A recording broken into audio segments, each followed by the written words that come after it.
हमारी political affair committee की meeting हुई और इसमें हमने दोहराया अपना अज़म जो हमारी जमात का है कि मसले कश्मीर के हल के हवाले से जो इसका एक्सटर्नल और इंटरनल डायमेंशन है उसको हल करने के लिए हम काम करेंगे। जैसे कि हम गवर्नमेंट ऑफ इंडिया पे ये ज़ोर देते हैं कि न सिर्फ वो जम्मू कश्मीर के लोगों के साथ बातचीत करे बल्कि पाकिस्तान के साथ भी बातचीत करे। तो ये जो जम्मू कश्मीर में खून खराबा, ये जो खून की होली रोज़ बरोज़ चलती रहती है, इसको बंद किया जाए। और इसके अलावा जो जम्मू कश्मीर के लोगों के हकूक़ 2019 5 अगस्त से ख़त्म किए गए हैं, उनको रिस्टोर करना 370 और 35A के लिए जो हमारा एक मिला जुला एजेंडा है कुछ जमातों के साथ, कि उसको रिस्टोर करने के लिए हमारी ये गुजारिश है कि एक तो हम तो ख़ुद जदोजहद करेंगे, मगर हम अपील करते हैं दूसरी जमातों से भी कि वो इसमें सपोर्ट करें, इसमें हम लोग इकट्ठा हो जाएं। क्योंकि अगर हम इसके लिए इकट्ठा नहीं होते हैं तो न तो हमारा वजूद रहेगा, न हमारी शिनाख्त रहेगी, और हम एक दूसरे के साथ किस चीज़ के लिए लड़ते हैं फिर। तो अगर वो चाहेंगे हम उनको सपोर्ट करने के लिए तैयार हैं, मगर जहाँ हमें भी उनकी सपोर्ट की ज़रूरत पड़ेगी हम चाहेंगे वो इस मुद्दे पे हमें सपोर्ट करें।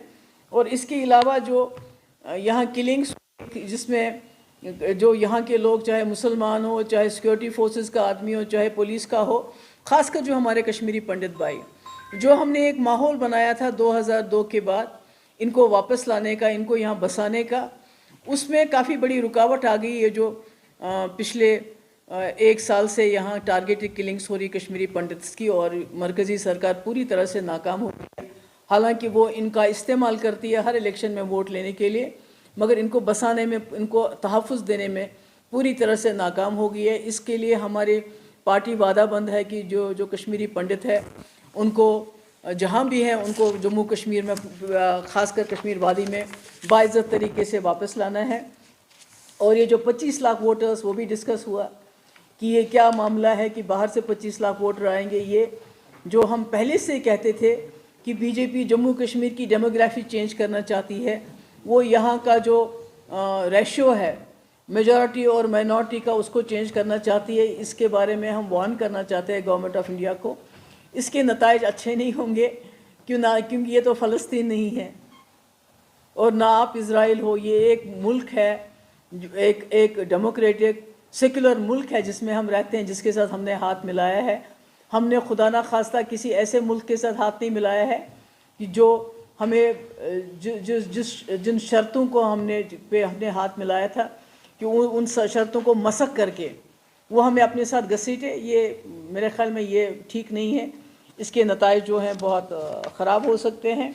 इसके अलावा ये सरकार बार बार बात करती है करप्शन फ्री, मगर सबसे ज़्यादा करप्शन अगर कहीं है तो वो इस सरकार में है, जिसका सबसे बड़ा सबूत है जो 3 रिक्रूटमेंट्स अभी तक हुई, 3 ही हुई, ज़्यादा तो कुछ हुआ नहीं, जिसमें सब इंस्पेक्टर की रिक्रूटमेंट, FAA की रिक्रूटमेंट और जूनियर इंजीनियर इन जल शक्ति, तीनों इनको कलादम करनी पड़ी। क्योंकि तीनों में बहुत बड़े पैमाने पे यहाँ की कोई पॉलिटिकल पार्टीज़ के लीडरशिप इन्वॉल्व थे एट द टॉप, और बाकी लोग इन्वॉल्व थे, और उसकी सज़ा यहाँ के नौजवान भुगत रहे हैं जिन्होंने सालों साल मेहनत करके इस रिक्रूटमेंट में हिस्सा लिया था, एग्ज़ाम दिए थे, इंटरव्यूज़ दिए थे, उनको नुकसान हो रहा है। तो आखिर में हमारी ये गुजारिश है कि जो इस मुल्क के प्राइम मिनिस्टर हैं, कि आपको इतने बड़े मुल्क के आप प्राइम मिनिस्टर हैं, अव्वल तो जो आप यहाँ जो आपने एक तांडव शुरू करके रखा है, यहाँ चाहे वो प्रेस के लोग हों, चाहे आम नौजवान हो, उनको न सिर्फ अरेस्ट करते हैं बल्कि यहाँ के जेलों में नहीं, बाहर के जेलों में बंद कर देते हैं, और जिनकी वजह से उनके माँ बाप जो हैं उनको वहाँ तक पहुँच नहीं पाते हैं। कम से कम इंसानियत के नाते उनको वापस लिया जाए। अभी मेरे पास फ़ोन आ गया, चित्रा गाँव वची में एक बच्ची है बिस्मा, उसका कोई कज़न दूर दराज रिश्तेदार है मिलिटेंट, उसके बाप को बंद कर दिया है थाने में, उसके भाई को बंद कर दिया है, यहाँ तक कि उसकी बहन को जेल में बंद कर दिया पिछले 2 दिनों से। तो ये तो नहीं चलना चाहिए। आखिरकार इतने बड़े मुल्क के साथ हम रह रहे हैं, तो अगर इस किस्म की ज़्यादतियाँ होंगी तो मुझे लगता है कि जम्मू कश्मीर में जो आप दूरियाँ मिटाने की कोशिश कर रहे हैं वो बढ़ेंगी। और मेरी यही गुजारिश है कि आप जम्मू कश्मीर का मसला जो है, जो वाजपेयी जी की पॉलिसी थी, डॉक्टर मनमोहन सिंह की पॉलिसी थी, मुफ्ती साहब के साथ मिलके जो उन्होंने जम्मू कश्मीर में एक नया آغاز کیا تھا ڈائلاگ کا، پاکستان کے ساتھ بھی، یہاں کے لوگوں کے ساتھ بھی راستے کھلے تھے. آپ واگا بارڈر سے کاروبار کرتے ہو، سپورٹس ڈپلومیسی کرتے ہو، مگر جو ہمارا راستہ تھا، چاہے مظفر آباد تھا یا راولا کوٹ تھا، جہاں سے تھوڑا بہت کاروبار ہوتا تھا اور ہمارے ہزاروں نوجوان اس میں تھوڑی کمائی کرتے تھے، وہ آپ نے بند کر دیا. تو یہ کیسے چلے گا؟ یہ سلسلہ اس طرح نہیں چلے گا. کب تک آپ آئرن فسٹ سے جموں کشمیر کو رول کرو گے؟ آرمی کے ذریعے، ملٹری کے ذریعے کب تک یہ رول چلے گا؟ اس کو تو آپ نے چینج کرنا پڑے گا. نہیں کریں گے تو اس کا خمیازہ جو ہے آنے والے جو ہے وقت میں پورے لوگوں کو بھگتنا پڑے گا، پورے ملک کو بھگتنا پڑے گا. تھینک یو سو مچ. اس کا مجھے پینل بنا دیں، 2-3 کے لوگ جہاں بھی ہیں، تاکہ الٹیمیٹلی وی کین جو انچارج وغیرہ ہم کر لیں وہ کر سکتے ہیں. بات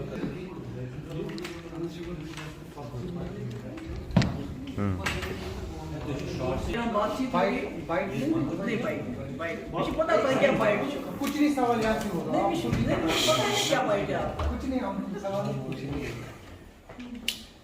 چلیے آپ لے سکتے، کیا کریں.